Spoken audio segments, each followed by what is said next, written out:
darkest mysteries are spoken in whispers. Tonight, we begin a journey into the heart of London's most infamous unsolved case, the story of Jack the Ripper.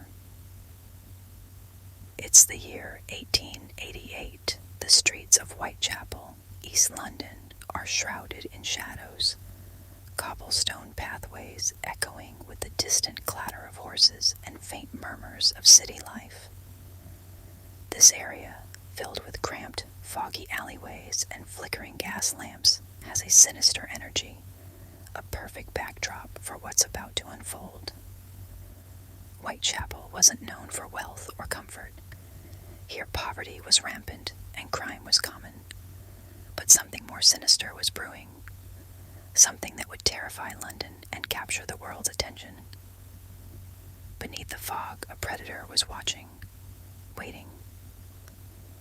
It all began on August 31st, 1888. Mary Ann Nichols, known to her friends as Polly, was discovered in the early morning hours. Her body was found by a local carriage driver named Charles Cross. She lay near Buck's Row, a quiet, dimly lit street tucked away in Whitechapel, where the night silence was broken only by the faint sounds of footsteps in the distance. Polly, like many women in Whitechapel, had led a hard life, but what happened to her was beyond anything her neighbors could comprehend. Her injuries were shocking. She was lying on her back. Her legs were straight out, and her skirts were raised almost over her waist. Her throat had been slashed so savagely that, according to some newspaper reports, her head had almost been severed from her body. The discovery sent shockwaves through Whitechapel. This was no ordinary crime. Word spread quickly. Neighbors spoke in hushed tones, fearful of what this could mean. Was it a robbery gone wrong, or something worse? Local authorities struggled to calm the fear spreading through the community. As days passed, whispers turned into terror. Could this have been a one-time attack, or was there something more calculated happening here? A killer lurking just beyond the gas lamps in the shadows. This would not be the last time Whitechapel streets were stained with blood. Polly Nichols was the first, but she would not be the last. As we continue our journey, we'll uncover the horrors that followed, the victims who came next, and the terrifying escalation of what would become one of the world's most chilling mysteries. Fear gripped the streets. This wasn't a simple robbery, nor was it the typical violence Whitechapel had come to expect.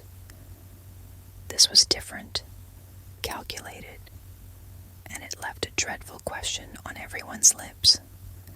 Was there a killer lurking among them? With Polly's murder haunting the streets, it wasn't long before the terror continued. Join me as we follow the chilling pattern that began to emerge as more victims were found, each with their own tragic story. Just days after Polly's discovery, another woman, Annie Chapman, met a similar fate.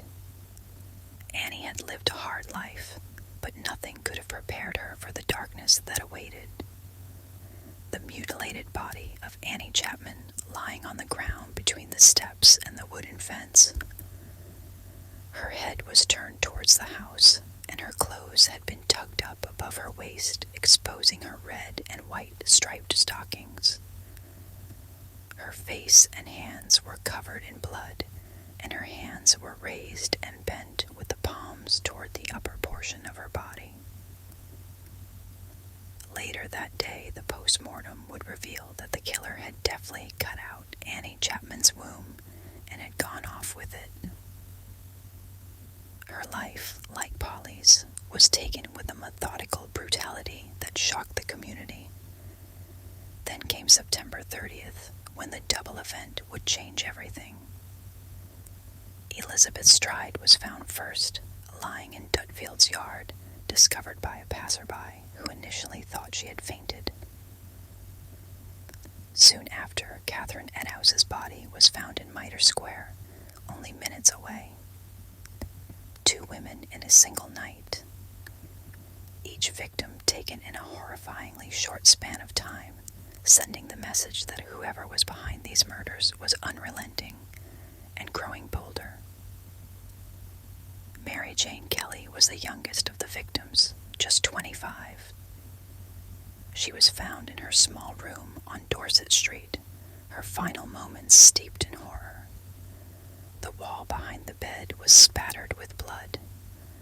On the bedside table was a pile of bloody human flesh, and there on the bed, barely recognizable as human, lay the virtually skinned-down cadaver of Mary Kelly.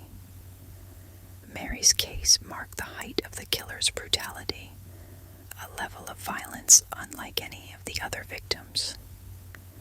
As more bodies were found, a grim pattern took shape, each victim bearing similar marks of horror, and each discovery fueling Whitechapel's growing fear. As Whitechapel reeled from the murders, the media caught hold of the story, amplifying the fear.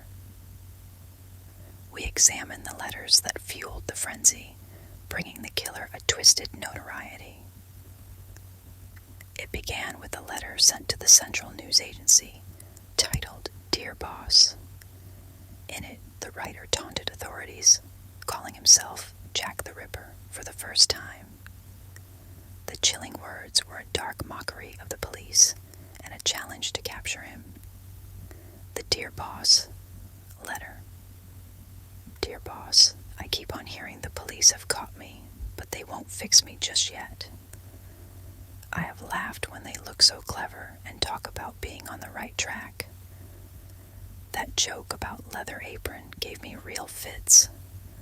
I am down on whores, and I shan't quit ripping them till I do get buckled. Grand work the last job was. I gave the lady no time to squeal. How can they catch me now? I love my work and want to start again. You will soon hear of me with my funny little games. I saved some of the proper red stuff in a ginger beer bottle over the last job to write with, but it went thick like glue, and I can't use it. Red ink is fit enough, I hope, haha. The next job I do, I shall clip the lady's ears off and send to the police officers just for jolly, wouldn't you? Keep this letter back till I do a bit more work, then give it out straight. My knife's so nice and sharp. I want to get to work right away if I get a chance. Good luck. Yours truly, Jack the Ripper. Don't mind me giving the trade name. Wasn't good enough to post this before I got all the red ink off my hands, curse it. No luck yet. They say I'm a doctor now. Ha ha. But perhaps the most terrifying letter came next. The infamous From Hell letter, accompanied by a small box. Inside was a foul-smelling piece of kidney. This letter was not only a taunt, but a direct message to the investigators, a gruesome reminder of the killer's dark intentions. The From Hell letter. From hell, Mr. Lusk. Sir, I send you half the kidney I took from one woman. Preserved it for you. T'other piece I fried and ate. It was very nice. I may send you the bloody niff that took it out if you only want a will longer. Signed, Catch Me When You Can, Mr. Lusk. The letters spurred the media frenzy.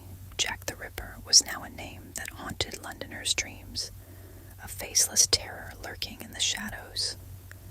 Panic and rumors spread, feeding the fear, and police were flooded with tips and false leads, each promising to unmask the killer, yet failing to do so.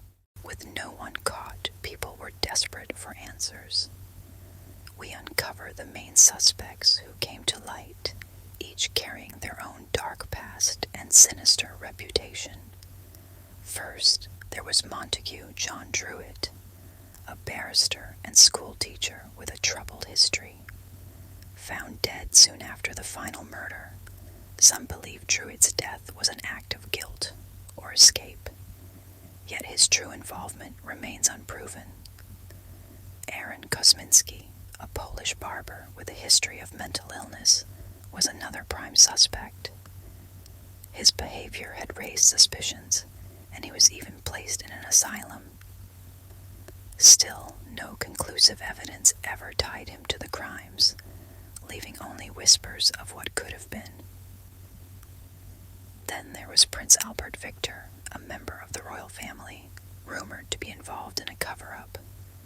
Some speculated that his position shielded him, while others believed the theory was an elaborate conspiracy. Was he just another victim of public paranoia? Over a century has passed, yet the legacy of Jack the Ripper still lingers. This unsolved case has captivated the world and reshaped our view of the criminal mind. Jack the Ripper's case led to changes in investigative techniques and the study of criminal psychology. Forensic science was in its infancy, but the need for new methods was clear.